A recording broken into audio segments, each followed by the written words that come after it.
এই যে আপনার এনবিআররা হইচই করছে, যাচ্ছে না কর্মবিরতি, আমি তো এটাতে কম্প্রোমাইজ করব না।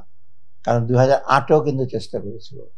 2008-এ তখন কোন গভর্নমেন্ট ছিল আমি জানি না, এই কাস্টম অফিসিয়াল এরা দেয় নাই করতে।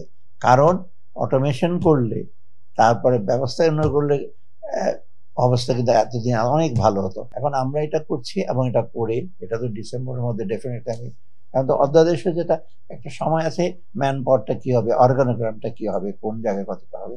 তবে এটাতে সেটা একটা ছোট অফিস হবে, নীতি বিভাগটা বলেছি যে ওদের বিশেষ করে ব্যবস্থাপনাটাতে অগ্রাধিকার দেব যারা কর আর কাস্টমসে, এটাতে সন্তুষ্ট না।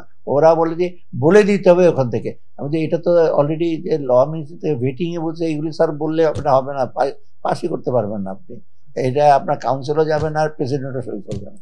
ওটাতে দিয়েছি।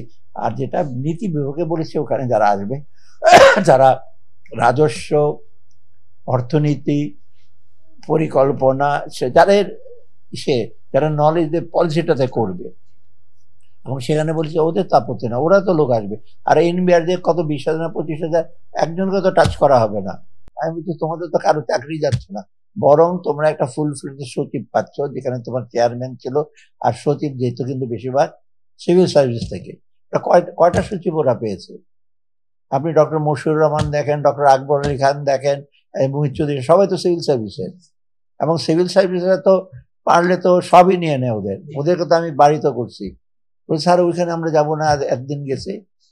আর ওরা বলে যে না, এইখানেও আমাদের দিতে হবে, কর ব্যবস্থাপনা করের লোক ওইখানেও দিতে হবে। সেটা তো সম্ভব না। এনবিআর সঙ্গে তো পলিসি ইস্যু হবে, ওটাকে ডিজিটালাইজ করা হবে, ওটার জন্য ফান্ড আমরা তো আইটি এর জন্য আমরা টাকা দেবো। আর অলরেডি এটার জন্য যে ন্যাশনাল সিঙ্গেল উইন্ডো যেটা করছে আমরা, তো ওয়ার্ল্ড ব্যাংক অলরেডি টাকা দিয়েই দিয়েছে আমাদেরকে, তোমরা করো। অর্থাৎ ওইটাতে বেশি লাগবে না, লাগবে সবচেয়ে বেশি হলো যখন এই যে পলিসি বা এনবিআরতে আরো ট্রেন করা, এগুলো টেকনিক্যালাইজেশন, এটা দিতেও রাজি আছে।